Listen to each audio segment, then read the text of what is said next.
Biofloc technology के अंदर fish farming, जिससे आप महदूद जगह के अंदर लाखों रुपए कमा सकते हैं। एक टैंक के अंदर कितनी मछलियां, कौन कौन सी मछली है, अगर ये सेटअप आपने लगाना है जिसमें अंदर टैंक बनाने की कॉस्ट, मछलियों की कॉस्ट और कौन से साइज की मछलियां रखें तो ज्यादा बेहतर है और किस साइज पे जाके इनको सेल आउट करें और कैसे सेल आउट करना है। आप एक टैंक से 6 महीने में बासानी 1.5 लाख रुपया जोन सा है वो कमा लेते हैं। उर्दू पॉइंट की वीडियोस देखने के लिए हमारा चैनल सब्सक्राइब कीजिए और बेल के आइकन पर क्लिक कीजिए ताकि आप हमारी तमाम आने वाली वीडियो से बाखबर रह सकें। अस्सलाम वालेकुम, उर्दू पॉइंट के साथ मैं हूं अब्दुल्ला खान। नाजरीन, बायोफ्लॉक टेक्नोलॉजी के अंदर फिश फार्मिंग, जिससे आप महदूद जगह के अंदर लाखों रुपए कमा सकते हैं। एक कनाल की जगह के अंदर आप 25 लाख सालाना कमा सकते हैं। एक टैंक के अंदर कितनी मछलियाँ, कौन कौन सी मछली है और उसके बाद अगर ये सेटअप आपने लगाना है जिसमें अंदर शेड देखें आप, टैंक बनाने की कॉस्ट, मछलियों की कॉस्ट और कौन से साइज़ की मछलियाँ रखें तो ज़्यादा बेहतर है और किस साइज़ पे जाके इनको सेल आउट करें और कैसे सेल आउट करना है, वो तमाम तर डिटेल्स हमारे साथ मौजूद हैं। साद यूसुफ, उनसे पूछते हैं।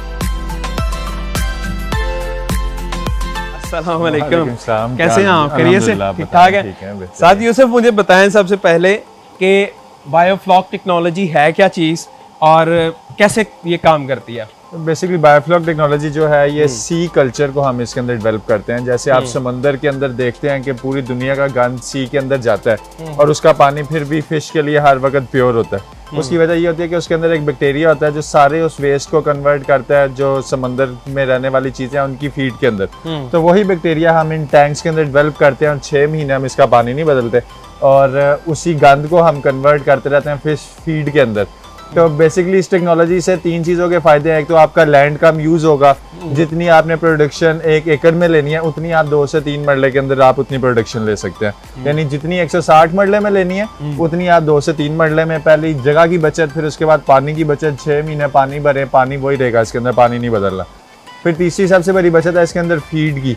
अगर आम रवायती फार्मिंग में आपकी 1.5 किलो फीड यूज़ होती है तो इसमें आपकी तकरीबन 500 ग्राम फीड मछली खा के उतना ही वजन कर लेती है जितनी 1.5 किलो रवायती फार्मिंग में आप 1.5 किलो फीड खिला के जितनी आप प्रोडक्शन ले सकते हैं। सही। अच्छा, मुझे बताएं कि अभी आप लोगों के पास कितने टैंक्स हैं और माशाल्लाह आप दिखने में तो काफ़ी बड़ा सेटअप लगता है आपका। ये कितनी टोटल जगह है और कितने टैंक्स हैं आप लोगों के पास और एक एक टैंक में कितनी कितनी मछलियाँ और कौन कौन सी किस्म की हैं? हमने इसको ना एक कनाल के अंदर 16 टैंक्स लगाए हुए और उन 16 टैंक्स के अंदर 2 किस्म की फिश हमने रखी हुई है। बेसिकली ज्यादा तिलापिया रखी हुई है और उसके बाद हमने कुछ पंगेसियस रखी है ब्रीडिंग के लिए।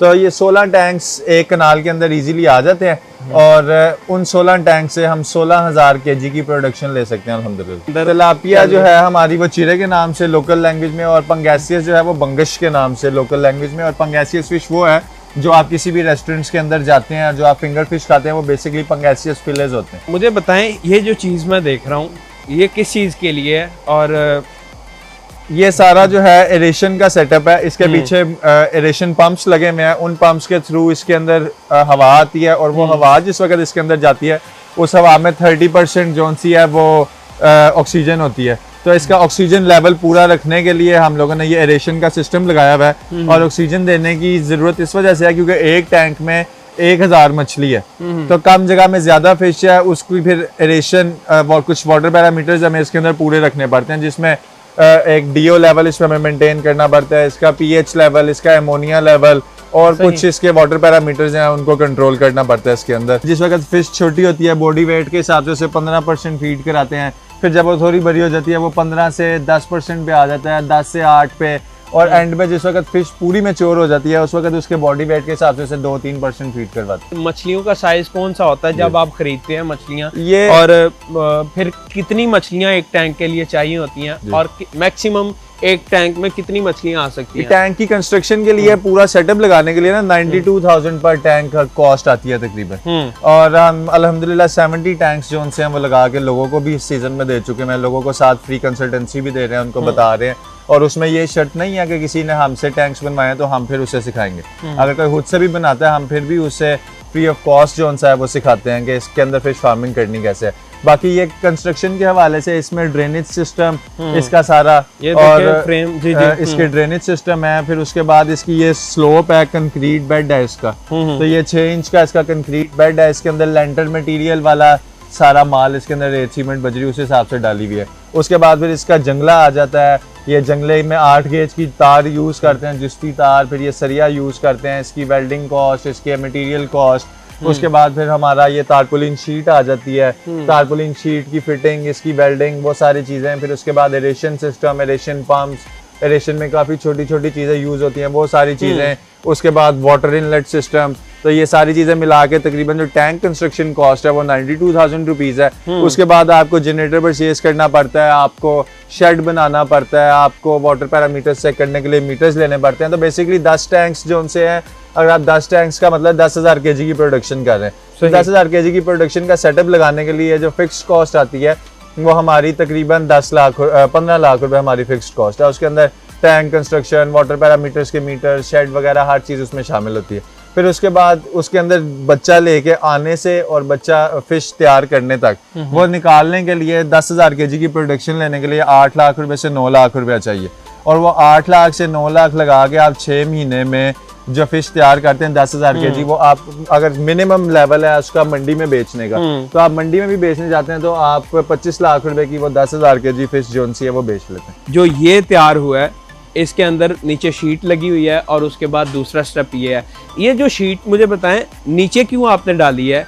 इस अगर आप लेंटर वाला सिस्टम ही रहने देते तो ज्यादा ठीक नहीं? असल में बायोफ्लॉक टेक्नोलॉजी तब चलती है जिस वक्त आपका सॉइल के साथ या सीमेंट के साथ किसी चीज के साथ कोई रिलेशन ना हो। तो ये शीट जो उनसा ये वाटर पैरामीटर्स को चेंज नहीं करता, तो वो चेंज नहीं करता, इस वजह से ये शीट इसके अंदर यूज करते हैं। अब हमारे पास दूसरी एक ऑप्शन होती है कि हम सीमेंटेड टैंक बना लें, या कुछ लोग कहते हैं कि हम यही काम जमीन में खड्डा मार के कर लें। तो जिस वक्त सॉइल के साथ पानी का कनेक्शन होता है तो जो आप बैक्टीरिया जनरेट करते हैं वो अच्छे तरीके से जनरेट नहीं होता।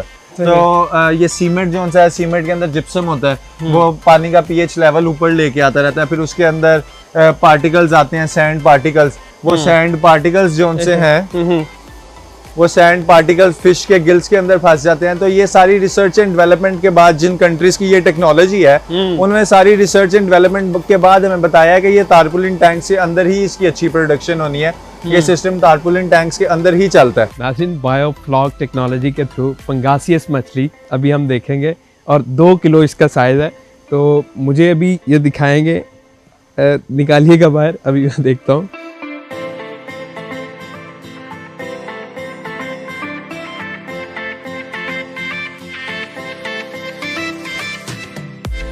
दो किलो इसका वजन है और ये ब्रीडिंग के लिए इन्होंने रखी हुई है।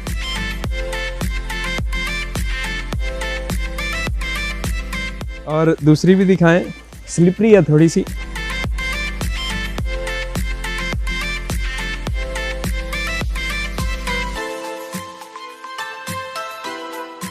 पंगासियस मछली है और इसका 2 किलो और 16 टैंक है। आप यहाँ से देखें, और एक टैंक के अंदर ये 500 मछली है।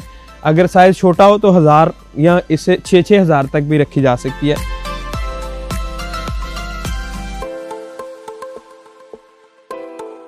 ये क्या चीज है?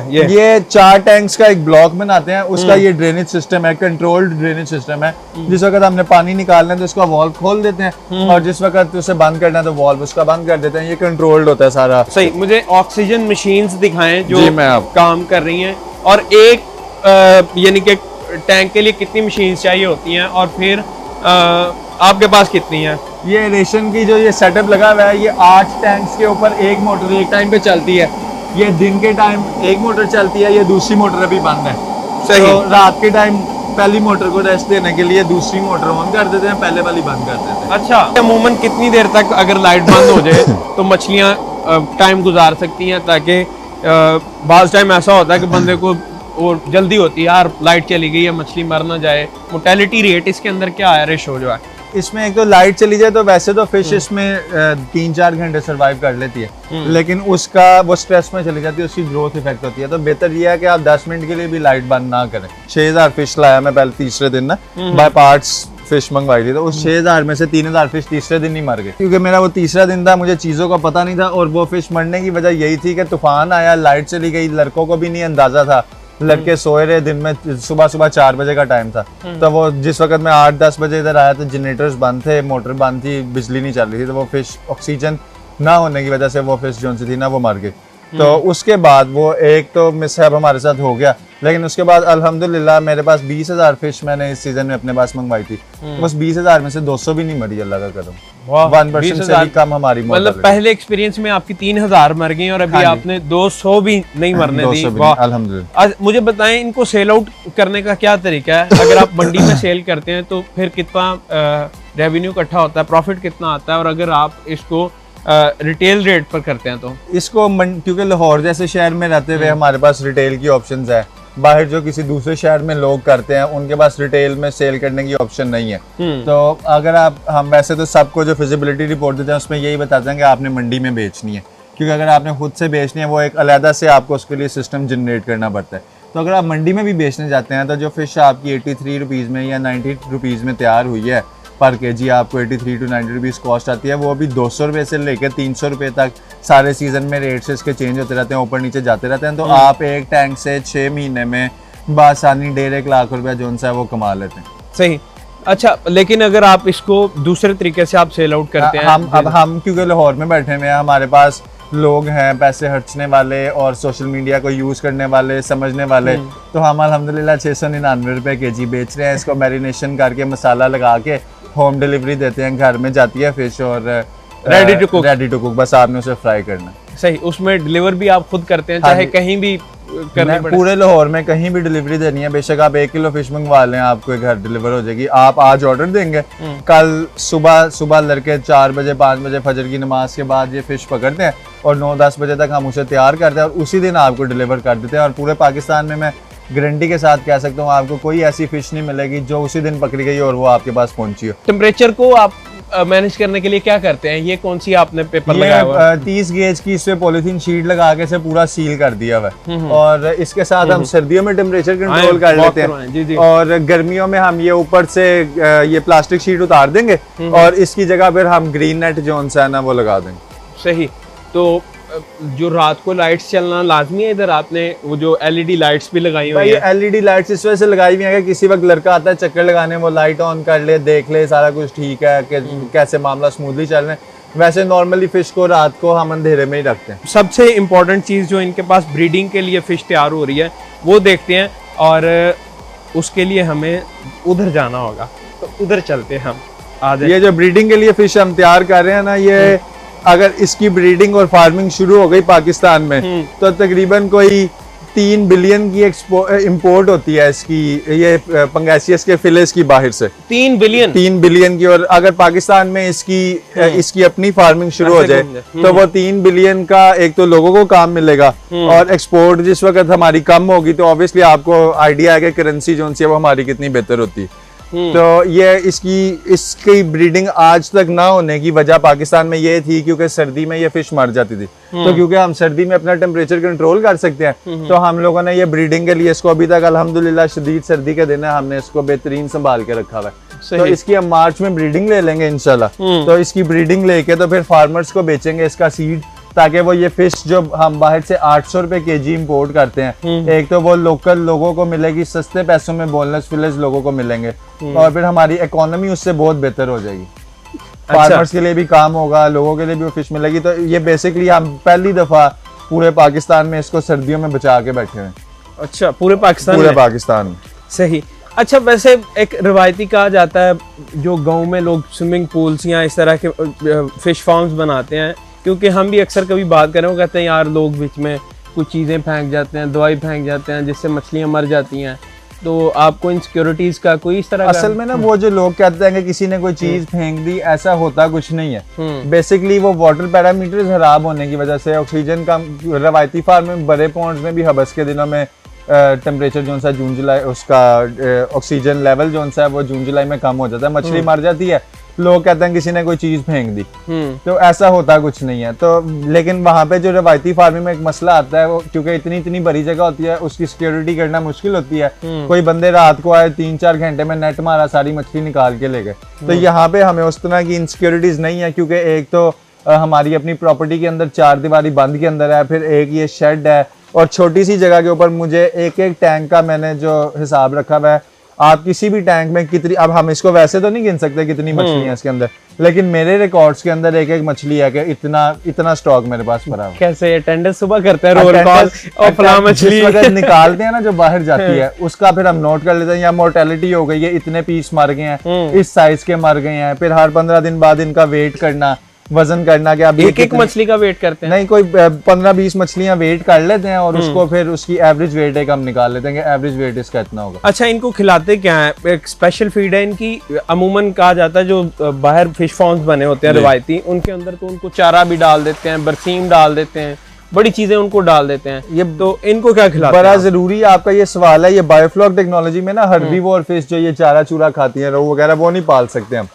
इसके अंदर हम ओमनीवोर फिश जो सी पालते हैं, पंगेसियस ओमनीवोर है, तिलापिया ओमनीवोर है, जो चारा वगैरह भी खाते हैं और जो मीट भी खाते हैं। तो जो अगर हम वो हर्बीवोर फिश इसमें डालते हैं तो वो जो इसका फ्लॉक हम बैक्टीरिया के थ्रू बनाते हैं वो उसको यूटिलाइज नहीं करते। वो तो खुद खा जाएंगी फिर। नहीं, वो यूटिलाइज नहीं करती उसको ना, उस फ्लॉक को यूटिलाइज नहीं करती। तो ये पंगेसियस चीरा वगैरह ओमनीवोर फिश उस बैक्टीरिया को यूटिलाइज करती है और उसके ऊपर वो ग्रोथ लेती है। अगर कोई बंदा सेटअप लगाना चाहता है, सीखना चाहता है इनके बारे में, तो क्या उनको करना होगा और क्या आप लोग सिखाते हैं इसमें? तो कोई भी बंदा, मैंने आपको पहले जैसे बताया कि लोगों को, हमारा असल मकसद ही यही है कि हम लोगों को सिखाएं without any cost, without any charges. अभी भी अल्हम्दुलिल्लाह 2 लोग हैं जो पिछले 10-15 दिन से यहाँ पे ही आ रहे हैं, यहाँ पे ही रह रहे हैं और वो हर काम अपने हाथ से कर रहे हैं और सीख रहे हैं। हम उनसे कोई भी पैसे चार्ज नहीं करते। और उसके बाद जिस वक्त आ जाती है बात ये सेटअप लगाने की, तो सेटअप लगा के भी हम देते हैं लोगों को। हाँ, उसके अंदर हम जरूर चार्ज करते हैं। अच्छा। उसके सेटअप लगाने के लोगों से पैसे लेते हैं और वो भी हमने उसमें अपना, क्योंकि एक जगह पे जाना है और जाके सारा सेटअप इंस्टॉल करना है, अपनी टीम भेजनी है, तो उसमें हम कोई 15 से 20% जो सा प्रॉफिट मार्जिन हमने वो सेटअप लगा के देने में रखा हुआ है। मुझे मजीद चीजें बताएं, यानी कि इनका ड्रेनेज जो है ये फिर आगे कहाँ पर जाता है और उसको किस तरह यूटिलाइज करते हैं। और दूसरी चीज कि आपने इधर तराजू भी रखा हुआ है वेट चेक करने के लिए, वो मछलियों को चेक करते हैं या अपना करते हैं मछली खाने के बाद कितना वेट बढ़ा है? ये एक तो इसका जो ड्रेनेज सिस्टम है वो हमारे पास एक इधर पुराना कुआं था, तो वो कुआं वैसे तो खुश्क हो गया था, तो ये पानी इसका हम यहाँ तो वो कुएं में ड्रेन कर देते हैं, या हम इसका पानी अपनी फसलों में यूज कर लेते हैं, क्योंकि इसमें नाइट्रेट जो है वो बहुत ज्यादा होता है फिश के पानी के अंदर, तो वो फसलों के लिए बहुत अच्छा था। और ये वेट मशीन रोज रात को लड़के जो फिश निकालते हैं, हमें जो डेली ऑर्डर आता है वो फिश निकालते हैं, इसके ऊपर वेट करते हैं। कल हमें तकरीबन जो था वो 68 kg का ऑर्डर था, तो वो रात को फिर 3-1 बजे 3-4 बजे आपको बताया वो निकालते हैं, क्योंकि ये फिश जब तक पानी से बाहर आती है तो उसे 3-4 घंटे हलाल होने के लिए लग जाते हैं। सो आज का बिजनेस आइडिया था बायोफ्लॉक टेक्नोलॉजी। देखते हैं उर्दू पॉइंट। मैं हूं अब्दुल्ला खान, अल्लाह निगहबान। Thank you.